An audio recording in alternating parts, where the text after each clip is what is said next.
Welcome to episode 7 of Off the Cuff, where we answer your questions about Lego. If you have any questions, put them in the comments below so we can answer them next time. All right, let's get into this.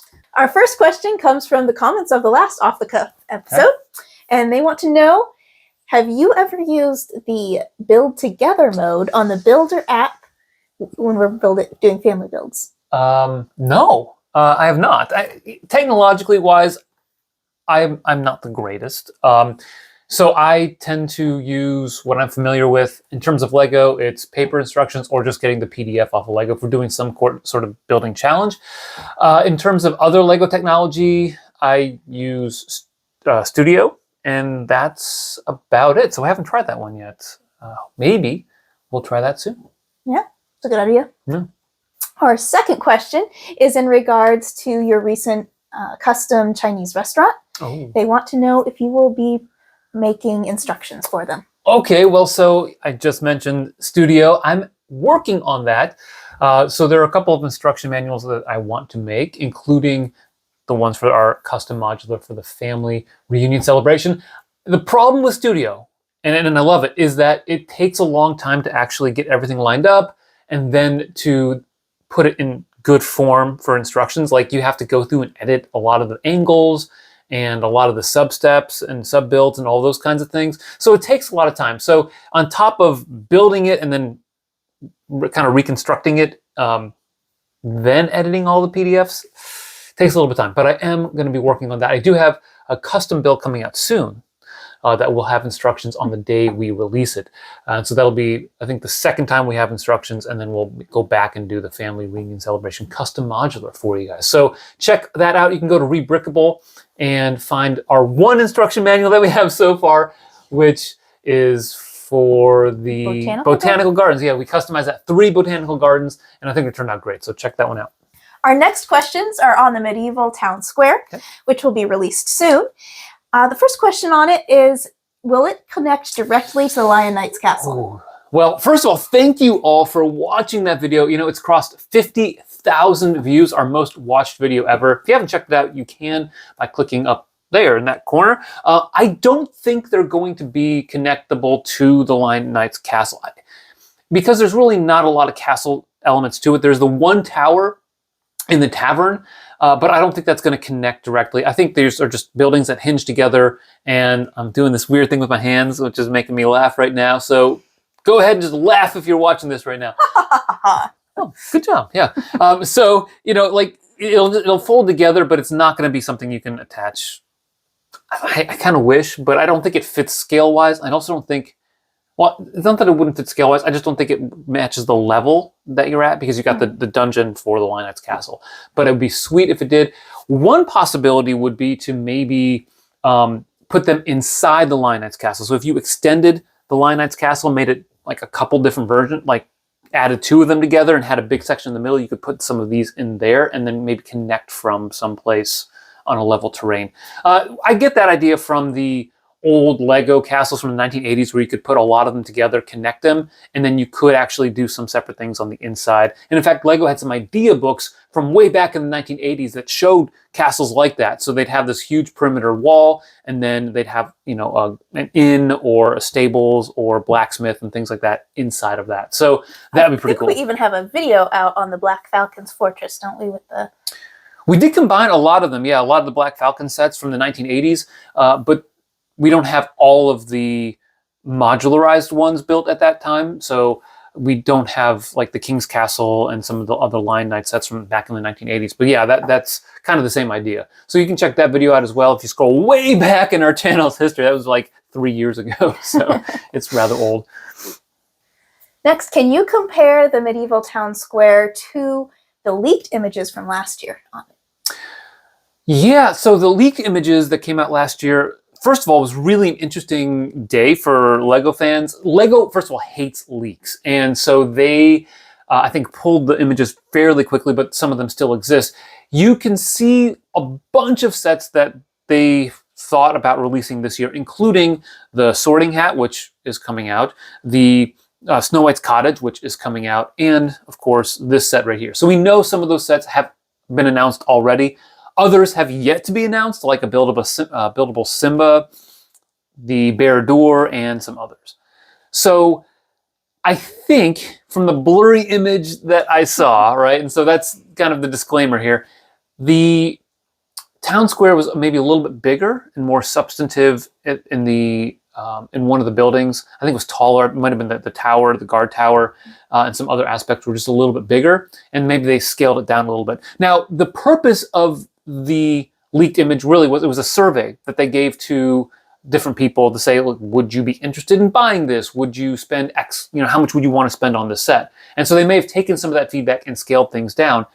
And I don't know when that survey was administered. If it was, later last year when it was released and the leak came out, then they may not have had time to adjust production. But if it was, significantly earlier, then maybe they could. So I think there were some differences. Why they made those differences could be cost, could be marketability, could just be that they had a preliminary image, which Lego has preliminary versions of so many sets. You can find preliminary images of all these different modulars from way back in the day. You can find preliminary images of themes they didn't even release. Like they had in the 90s, they were going to put out this weird Prohibition era line that had like mafia people in it. It was really not a very Lego-y theme, so they ended up not releasing it, but it had some cool parts to it. So preliminary images exist all the time, and sometimes they'll change from that to the actual release. So some differences for the medieval town square, but I don't know exactly how many, just because of the blurriness of the image. Our final question on this topic is, how would you react to the people who are saying that they like the old medieval marketplace better? So I think there are some really interesting critiques of the medieval town square that's coming out.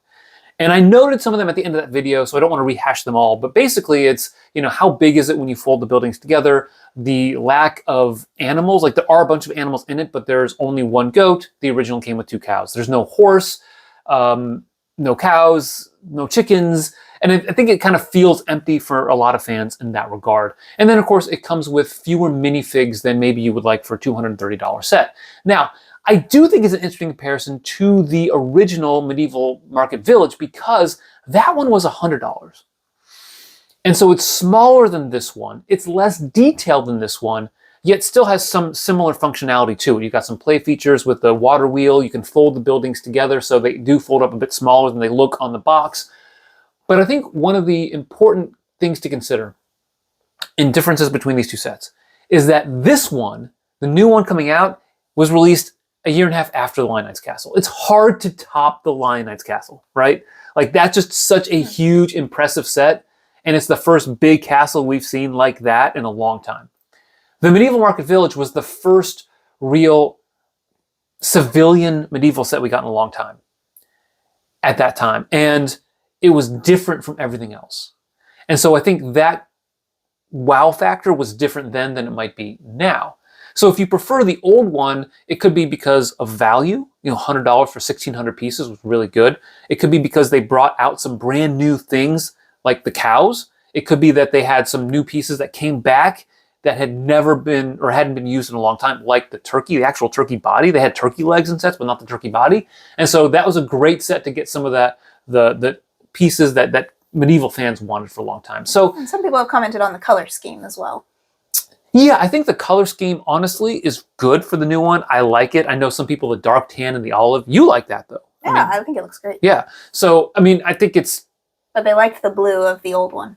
The blue is classy. The blue is classy. And it was more of a rare color back then, not that it is now. And so that was really cool to see. I don't see the rare colors we have here in the new one. So I get it. I get why you might like that. Now, if you don't have it, I'm not sure what the old one original goes for on Bricklink. It's probably you're going to be better off buying the new one just in terms of value and what you're getting for the set, given the markup on that one. And inflation, right? 2009 was a lot different in terms of prices back then. So I don't think you'd see a similar set to that would cost $100. I think it would probably be close to 1,600 pieces, $150.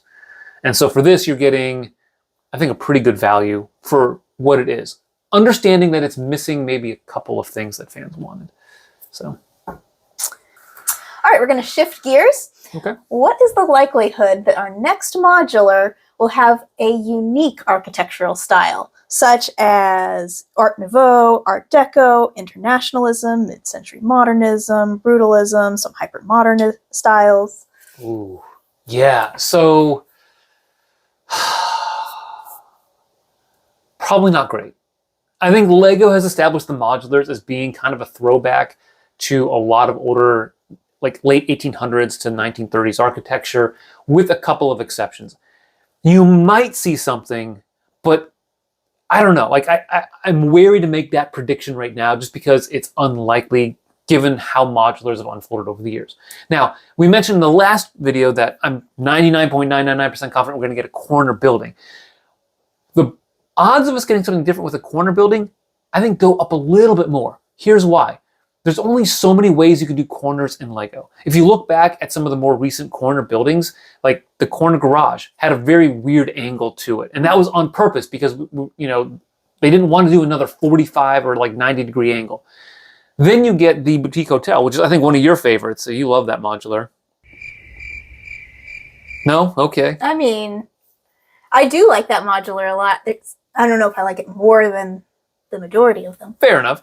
But it is unique. It's definitely interesting the way it has the angle there, and then you've got the Cuban art studio that's kind of off of it, and it has a really interesting feel to it. I think Lego's going to try to do something different with the corner, and because of that, you might see a different architectural style. The Palace Cinema is another example of that. You know, it is a little bit of a different architectural style than other modulars, because I think it's a corner building and because of the theater, and they wanted that kind of Chinese theater style. But the corner building itself lends itself to, I think, more experimentation from Lego. So we'll see what they do with that. Again, if it's a corner, and again, 99.999% confident on that.